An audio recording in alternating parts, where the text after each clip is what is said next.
Throw all of your normal law-abiding concepts out of the window. Here's a chance to raise merry hell. Don't you want a world of unconditional love and brotherhood? We have the secrets to self-improvement. You can join us and be special. Join our elite mission to save the world. We can teach you special powers. Personal power. Psychic power. I don't know all the facts. I don't think we all know all the facts, but I was deeply concerned that this could have been, another highly organized attack on the country. Why do some artists who have a certain amount of talent, some not very much, why do they get picked up by the corporations to become these big influencers of young people and other people through the entertainment and the music industry, and others with incredible talent never get off the ground? It's because they are chosen.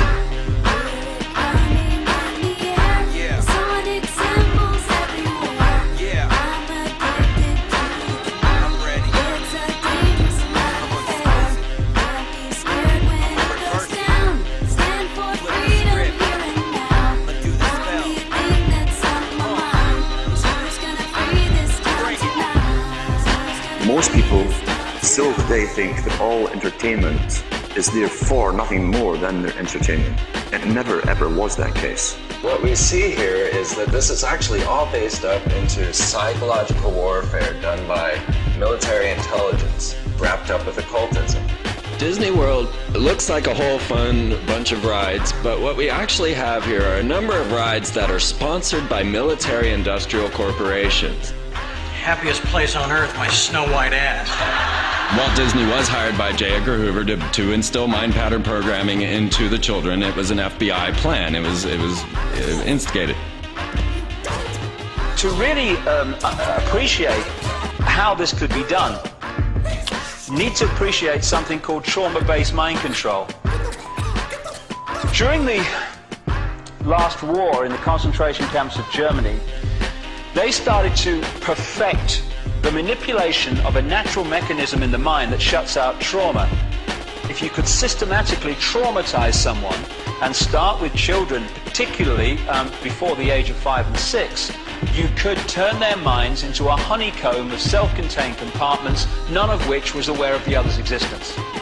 They start with wanting to make you an obedient slave at first, and so they do a lot of sensory deprivation, they do a lot of sensory overload, and they switch between the two, and they do out-and-out torture. They take a small child and they electroshock. In my case, it was electroshock to the brain. I've had drugs injected into my body so that my nerves were just like on fire, and then they would just touch me. They kept me awake for many hours at night, would not let me sleep. They do use cattle prods on people in torturing them, and they do use electrical stimulation to the genitals and also on the teeth.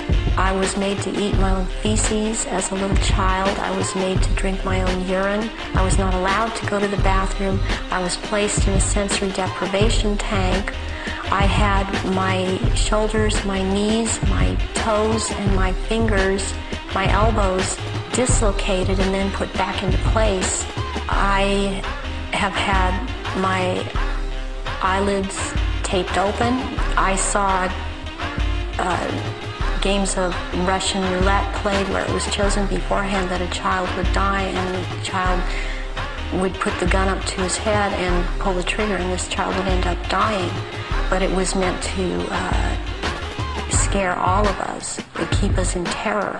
Disney is used as a torture device to compartmentalize and bring about this dissociative identity disorder. We've got these list of Mouseketeers. We've got Britney Spears, Christina Aguilera, Justin Timberlake. These were all poor little children that were brainwashed together in a Disney program.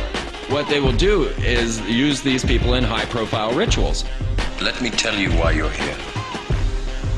You're here because you know something. What you know you can't explain, but you feel it. You felt it your entire life. But there's something wrong with the world. You don't know what it is, but it's there, like a splinter in your mind, driving you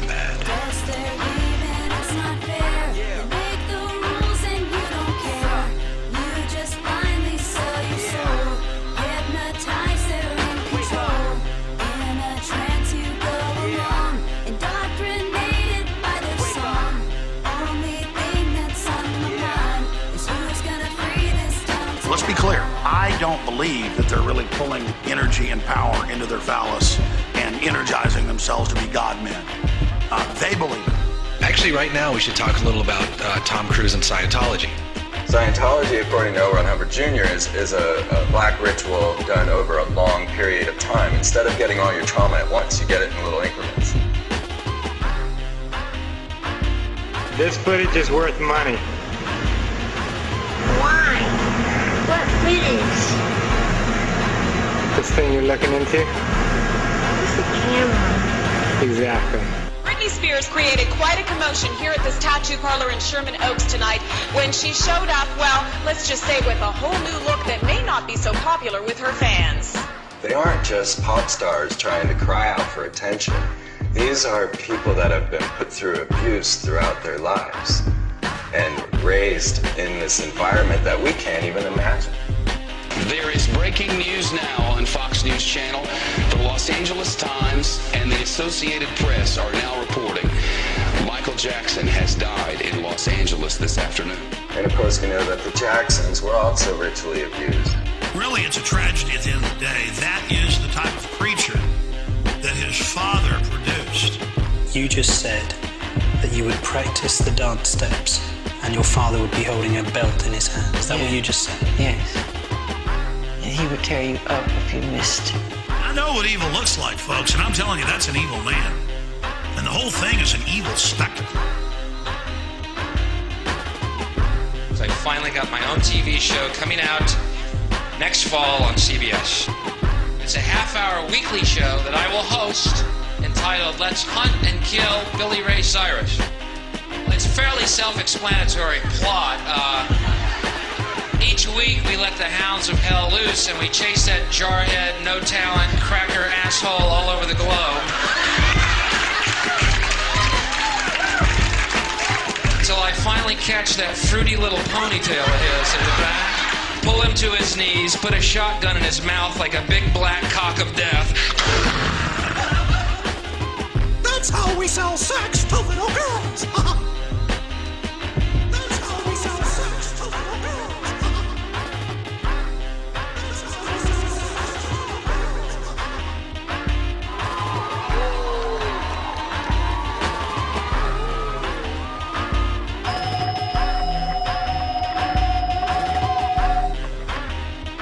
Good afternoon, Mr. President.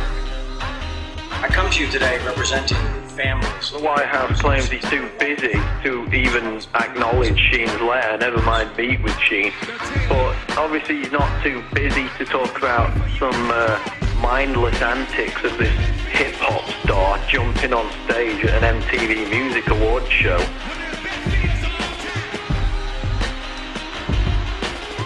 He's a jackass. In fact, Obama routinely makes mindless comments about everything under the sun. And yet he can't even acknowledge questions that are shared by the 9/11 victims' family members that are put out in this letter by Charlie Sheen. I'm sick of this. I'm sick of this bloody morality. There was moral outrage in America. It's disgusting, Janet Jackson, immoral. I wonder which of these pictures is more sodding immoral. Welcome to the X Factor. Your final starts right here. They've been programmed. I'm sad because I know that it's hard for people like that to take a serious interest in world affairs. I see how easy it is for the masses to be manipulated.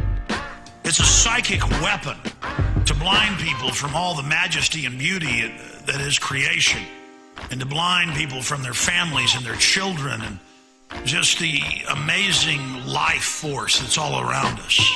The scale and fine detail in which these opinion formers right across society, from entertainment, media through to politics, etc., are actually brought through from childhood to do those things is absolutely incredible. And when the lid really comes off this, and it's coming off, then people are going to look at the world they've been living in and see just, even if people now think, yes, it's a controlled world, whoa, wait till you see the level of control. We're standing up to the drama that they do bring. Just check the left hand, see the G ring. That mock rituals, what are they unleashing? Masonic rituals, live on TV. It's all been exposed, like Versace clothes. Just like MK Ultra, it's all mind control. You tripping when you ain't sipping. Have a refill, you feeling like you in prison, huh? That's 'cause that's real. The Matrix is everywhere. It is all around us. You can see it when you turn on your television. It is the world that has been pulled over your eyes to blind you from the truth.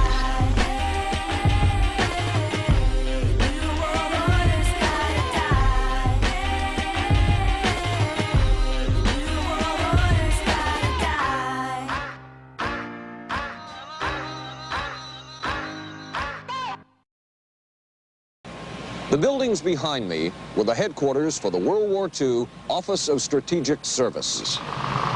It was here that the first halting steps toward mind control began. The shaper and molder of OSS was General Wild Bill Donovan.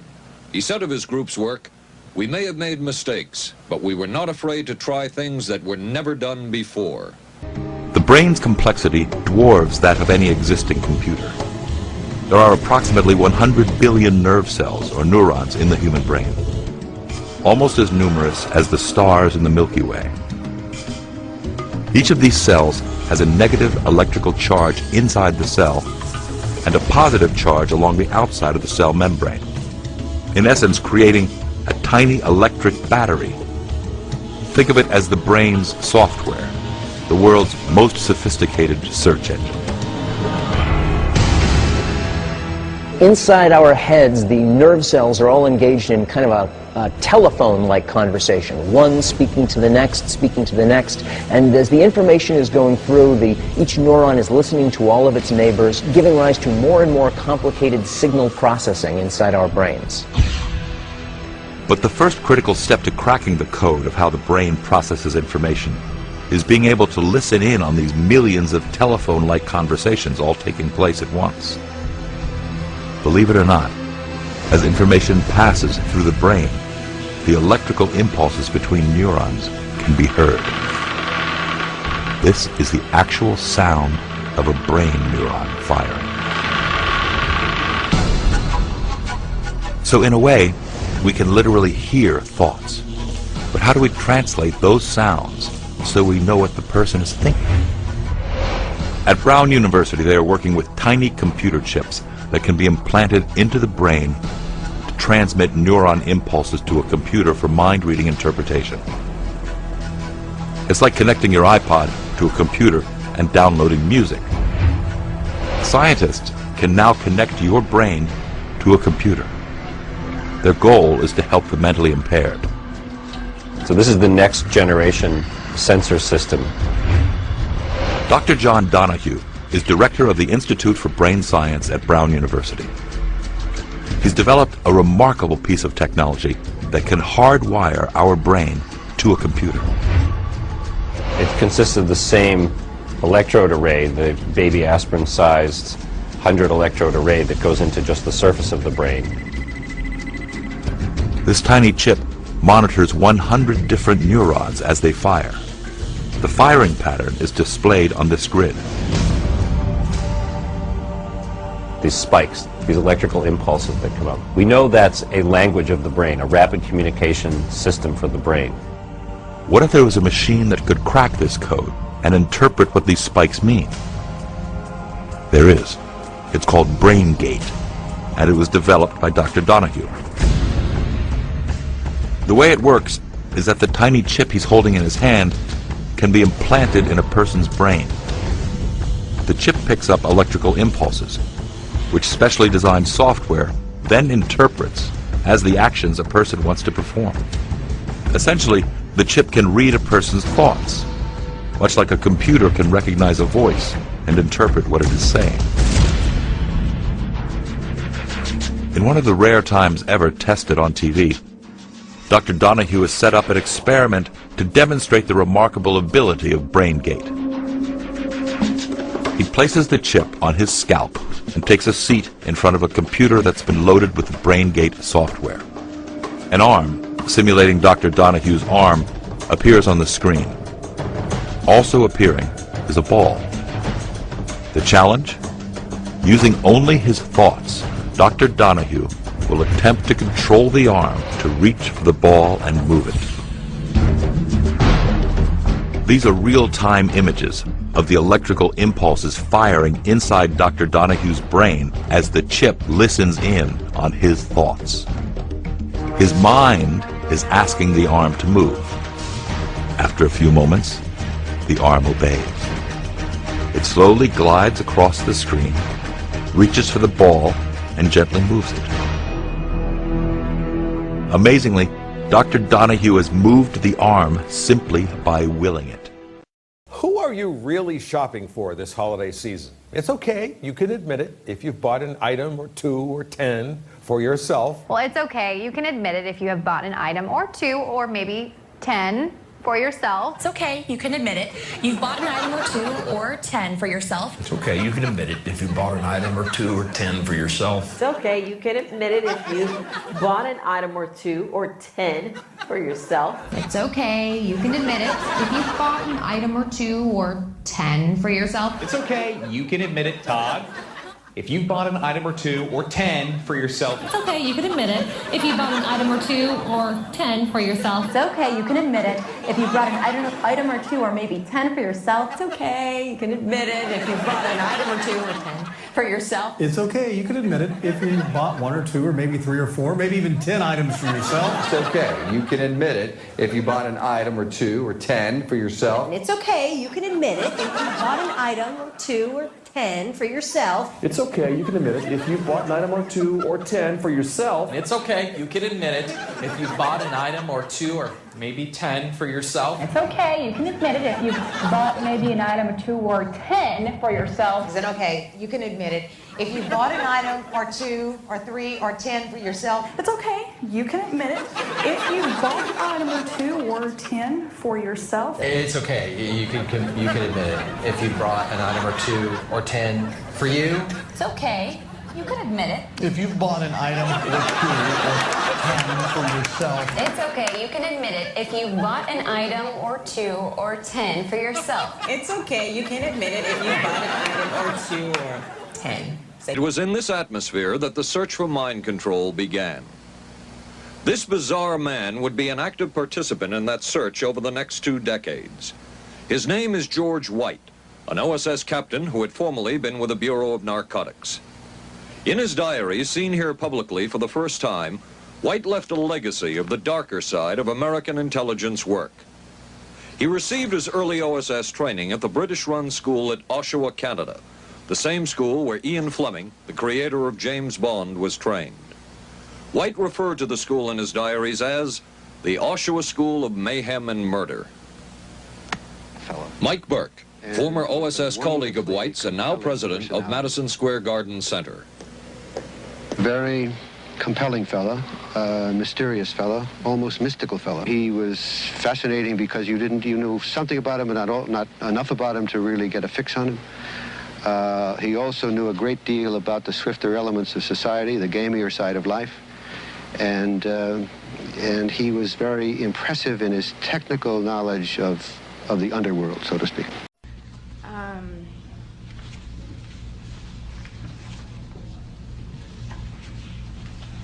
I'm Christy Nicola, born July of 1962, rendering me 32 years of age. I was a subject in radiation as well as mind control and drug experiments performed by a man I knew as Dr. Green. My parents were divorced around 1966, and Donald Richard Ebner, my natural father, was involved with Dr. Green in the experiments. I was a subject from 1966 to 1976. Dr. Green performed radiation experiments on me in 1970, focusing on my neck, throat, and chest, 1972 focusing on my chest and my uterus in 1975. Each time I became dizzy, nauseous, and threw up. All these experiments were performed on me in conjunction with mind control techniques and drugs in Tucson, Arizona. Dr. Green was using me mostly as a mind control subject from 1966 to 1973. His objective was to gain control of my mind and train me to be a spy assassin. The first significant memory took place at Kansas City University in 1966. Don Ebner took me there by plane when my mom was out of town. I was in what looked like a laboratory, and there seemed to be other children. I was strapped down, naked, spread eagle, on a table, on my back. Dr. Green had electrodes on my body, including my head. He used what looked like an overhead projector and repeatedly said he was burning different images into my brain while a red light flashed aimed at my forehead. In between each sequence, he used electric shock on my body and told me to go deeper and deeper, while repeating each image would go deeper into my brain, and I would do whatever he told me to do. I felt drugged because he had given me a shot before he started the procedure. When it was over, he gave me another shot. The next thing I remember, I was with my grandparents again in Tucson, Arizona. I was 4 years old. You can see from this experiment that Dr. Green used trauma, drugs, post-hypnotic suggestion, and more trauma in an effort to gain total control of my mind. He used me in radiation experiments both for the purposes of determining the effects of radiation on various parts of my body and to terrorize me as an additional trauma in the mind control experiments. The rest of the experiments took place in Tucson, Arizona, out in the desert. I was taught how to pick locks, be secretive, use my photographic memory, and a technique to withhold information by repeating numbers to myself. Dr. Green moved on to wanting me to kill dolls that looked like real children. I stabbed a doll with a spear once after being severely traumatized, but the next time I refused. He used many pain induction techniques, but as I got older, I resisted more and more. He often tied me down in a cage, which was near his office. Between 1972 and 1976, he and his assistants were sometimes careless and left the cage unlocked. Whenever physically possible, I snuck into his office and found files with reports and memos addressed to CIA and military personnel. Included in these files were project, subproject, subject, and experiment names with some code numbers for radiation and mind control experiments, which I have submitted in your written documentation. I was caught twice, and Dr. Green ruthlessly used electric shock, drugs, spun me on a table, put shots in my stomach, in my back, dislocated my joints, and hypnotic techniques to make me feel crazy and suicidal. Because of my rebellion and growing lack of cooperation, they gave up on me as a spy assassin. Consequently, the last 2 years, 1974 to 1976, Dr. Green used various mind control techniques to reverse the spy assassin messages to self-destruct and death messages. His purpose? He wanted me dead, and I struggled to stay alive all of my adult life. I believe it is by the grace of God that I am still alive. These horrible experiments have profoundly affected my life. I developed multiple personality disorder because Dr. Green's goal was to split my mind into as many parts as possible so he could control me totally. He failed, but I've had to endure years of constant physical, mental, and emotional pain, even to this day. I've been in therapy consistently for 12 years, and it wasn't until I found my current therapist 2.5 years ago, who had knowledge of the mind control experiments, that I've finally been able to make real progress and begin to heal. In closing, I ask that you keep in mind that the memories I've described are but a glimpse of the countless others that took place over the 10 years between 1966 and 1976. That they weren't just radiation, but mind control and drug experiments as well. I have included more detailed information of what I remember in your written documentation. Please help us by recommending an investigation and making the information available so that therapists and other mental health professionals can help more people like myself. I know I can get better. I am getting better. And I know others can too, with the proper help. Please help us in an effort to prevent these heinous acts from continuing in the future. Thank you very much.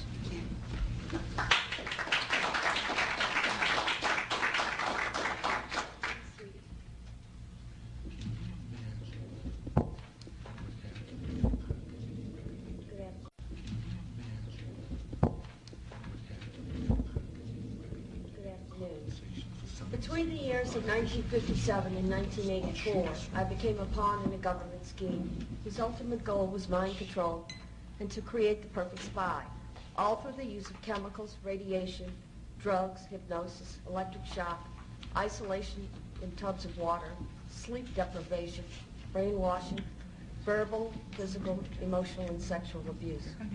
I was exploited unwittingly for nearly 3 decades of my life, and the only explanations given to me were that, quote, the end justifies the means, and, quote, I was serving my country in their bold effort to fight communism. I can only summarize my circumstances by saying they took an already abused 7-year-old child and compounded my suffering beyond belief. The saddest part is, I know for a fact that I was not alone. There were countless other children in my same situation, and there was no one to help us. Until now.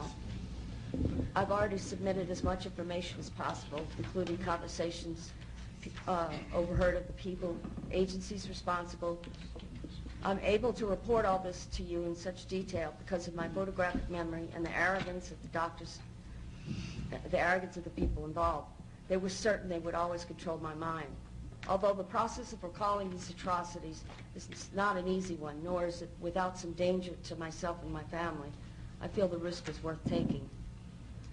Dr. L. Wilson Green, who claimed to have received $50 million from the Edgewood Chemical and Radiology Laboratory as part of the TSD, or Technical Science Division of the CIA, once described to Dr. Charles Brown that, quote, children were used as subjects because they were more fun to work with and cheaper, too. They needed lower profile subjects than soldiers or government people, so only young, willing females would do. Besides, he said, I like scaring them. They in the agency think I'm a god, creating subjects and experiments for whatever deviant purposes Sid and James can think up. Sid being Dr. Sidney Gottlieb, James, Dr. James Hamilton. In 1958, I was to be tested, they told me, by some important doctors from the society, or the Human Ecology Society, and I was instructed to cooperate. I was told not to look at anyone's faces and not try hard not to ignore any names, as this was a very secret project. But I was told to be brave, and all these things would help me forget. Naturally, as most children do, I did the opposite and remembered as much as I could. Dr. John Gittinger tested me, Dr. Cameron gave me the shocks, and Dr. Green the x-rays. Then I was told by Sid Gottlieb that, quote, I was right for the big A, or meaning artichoke. By the time I left to go home, just like every time from then on, I would remember only whatever explanations Dr. Robert G. Heath of Tulane Medical University gave me for the odd bruises, needle marks, burns on my head, fingers, and even the genital soreness. I had no reason to believe otherwise. They had already begun to control my mind. The next year, I was sent to a lodge in Maryland called Deep Creek Cabins to learn how to sexually please men. I was taught how to coerce them into talking about themselves, and it was Richard Helms, who was deputy director of the CIA, Dr. Gottlieb,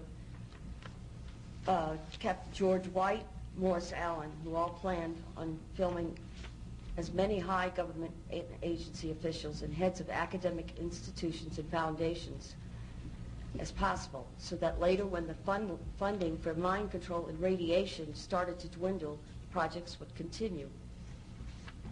I was used to entrap many unwitting men, including themselves, all with the use of a hidden camera. I was only 9 years old when this sexual humiliation began. I overheard conversations about a part of the agency called ORD, which I found out was Office of Research and Development. It was run by Dr. Green, Dr. Stephen Aldrich, Martin Orne, and Morris Allen.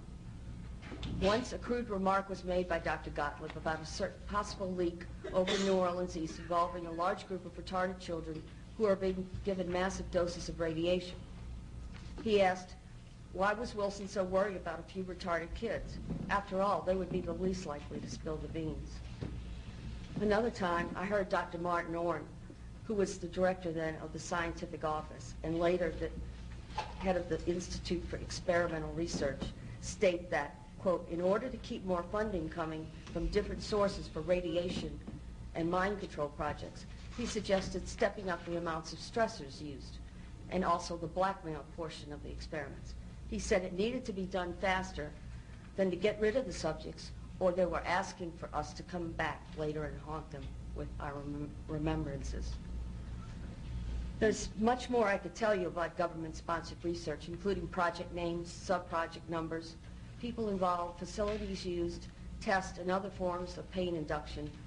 But I think I've given more than enough information to recommend further investigation of all the mind control projects, especially as they involve so much use of the radiation. I would love nothing more than to say that I dreamed all this up and need just to forget it. But that would be a tragic mistake. It would also be a lie. All these atrocities did occur to me and to countless other children, and all under the guise of defending our country. It is because of the cumulative effects of exposure to radiation, chemicals, drugs, pain, and subsequent mental and physical distress that I've been robbed of the ability to work and even to bear any children of my own. It is blatantly obvious that none of this was needed, nor should it ever have been allowed to take place at all. And the only means we have to seek out the awful truth and bring it to light is by opening whatever files remain on all the projects and through another presidential commission on mind control. I believe that every citizen of this nation has the right to know just what is fact and what is fiction. It is our greatest protection against the possibility of this ever happening again. In conclusion, I can offer you no more than what I've given you today, the truth. And I thank you for your time.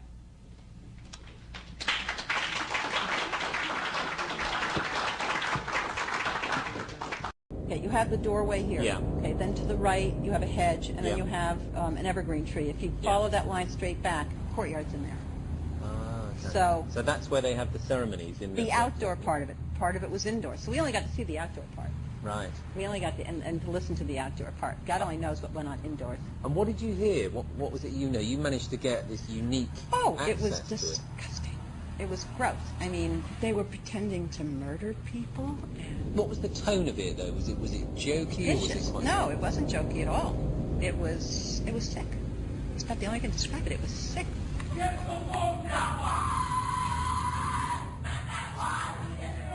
What you're hearing is the first recording ever made of the Skull and Bones initiation ceremony. It has never been broadcast before.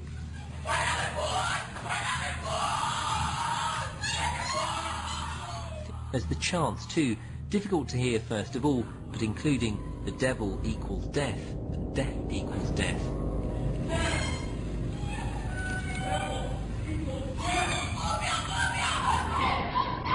Then members performing a mock killing. We can find the order behind the Russian Revolution, the Bolshevik Revolution. We can find behind the rise of Hitler. We can find in the maintenance of both of these systems, the Now, transfer of technology to both. Since you've already proven that Wall Street is behind the Bolshevik Revolution and the rise of Hitler, now you're proving that the order is behind Wall Street. Exactly. You were both in Skull and Bones, the secret society. It's so secret we can't talk about it. What does that mean for America? The conspiracy theorists are going to go wild. I'm sure they are. I don't know. I haven't seen the web. Number 322? Tim Russert, the moderator of Meet the Press and NBC's Washington bureau chief, collapsed and died early this afternoon while at work at the NBC News Bureau in Washington. What have Herbert Hoover, Art Linkletter, Jack London, and Richard Nixon all had in common? Well, they've all been members of the exclusive all-male Bohemian Club.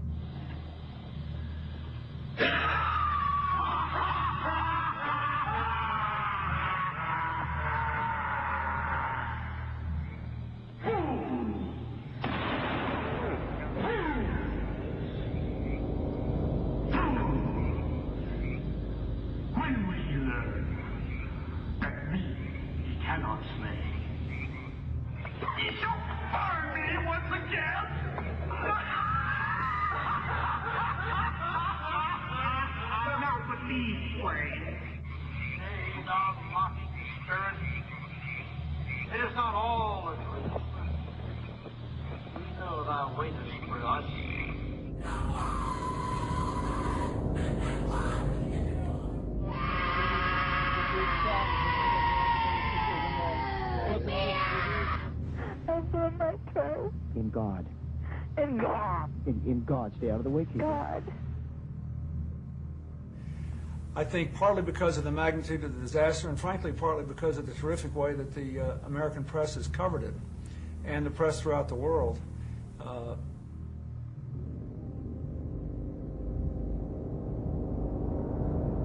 And what that means is, when these bloodline families go into positions of power, what we're actually doing is seeing these entities go into those positions of power.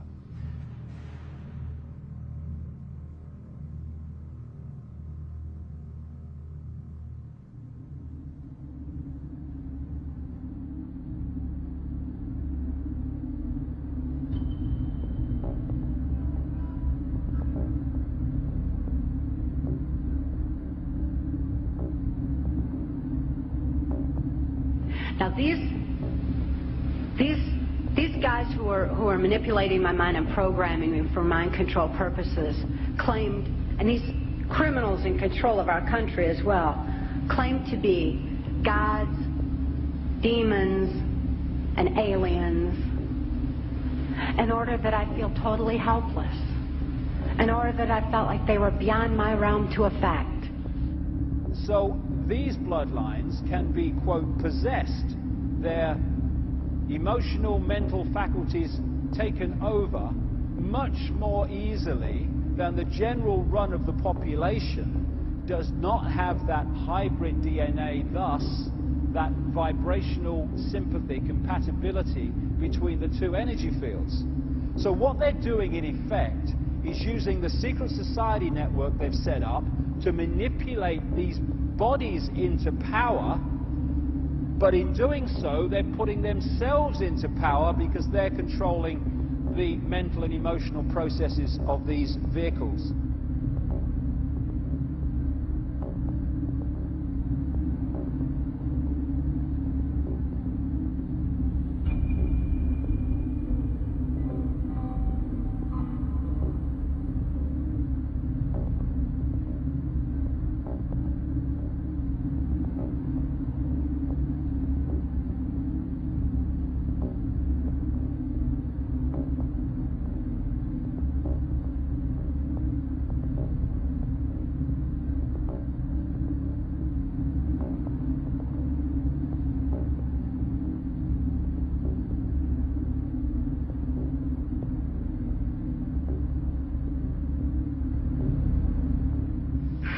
Okay, what we're thinking of as aliens are they're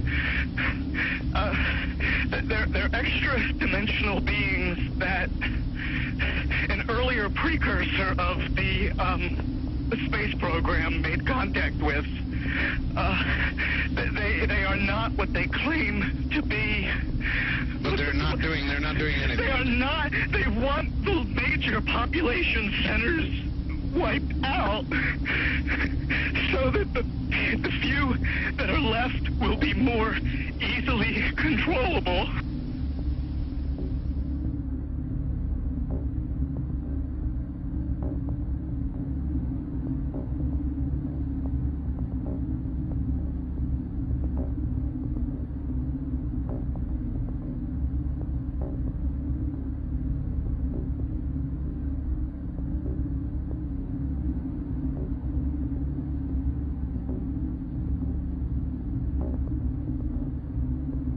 Let's go on with this subject of the Illuminati and its symbols.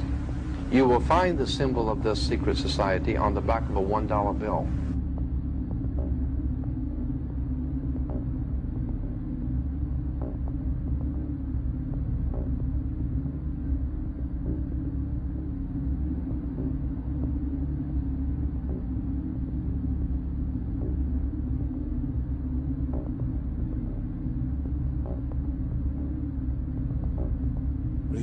He told me that you're going to see men running around caves looking for Osama bin Laden. You know, you're going to see men looking for, you know, these guys, and they're going to be, you know. He told you it was all going to be bull. It's a phony. The whole thing is a fake. It's a fraud. Was he laughing, or was he just coldly saying this? No, it's more laughing. Cynical. Laughing, you know. It's more like how stupid everybody is. Look how stupid everybody. We can do whatever we want to do. Hunt down those people who committed this unbelievable, despicable act on America.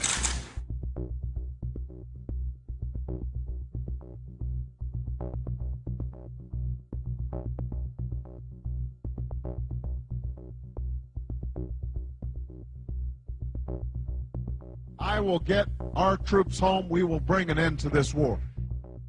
I have determined that it is in our vital national interest to send an additional 30,000 U.S. troops to Afghanistan. I do not make this decision lightly.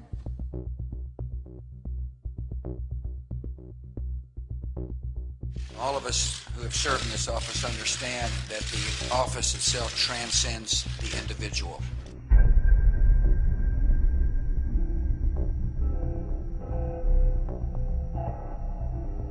And these families are therefore simply vehicles of these demonic entities. And these gods are these entities which feed off human energy and feed off human blood too. And they're just continuing to do today covertly what they were openly doing in the past. And ultimately, they are possessed by these entities.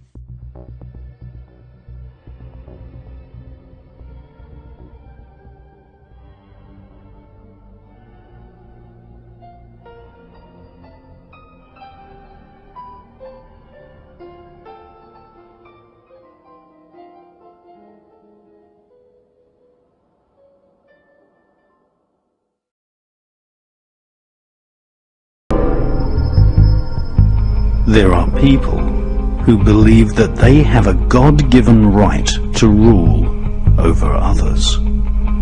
They believe that their outward appearance is superior to all others. They harbor selfish ambitions to be rich and to have power over what they describe as common people. They lie, cheat, steal, strangle, stab and slash their way to power.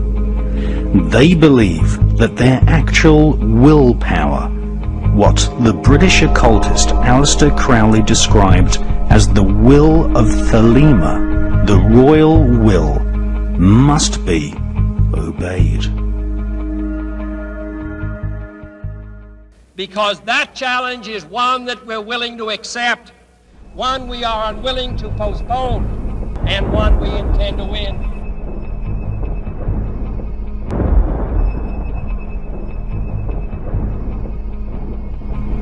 The conspiratorial view of history is the correct view of history. Conspiracy to grab property, conspiracy to make illegal profits, and conspiracy to assassinate has been the driving force behind the royal political elite for thousands of years. It is the world that has been pulled over your eyes to blind you. He should be well punished for his sins. What truth?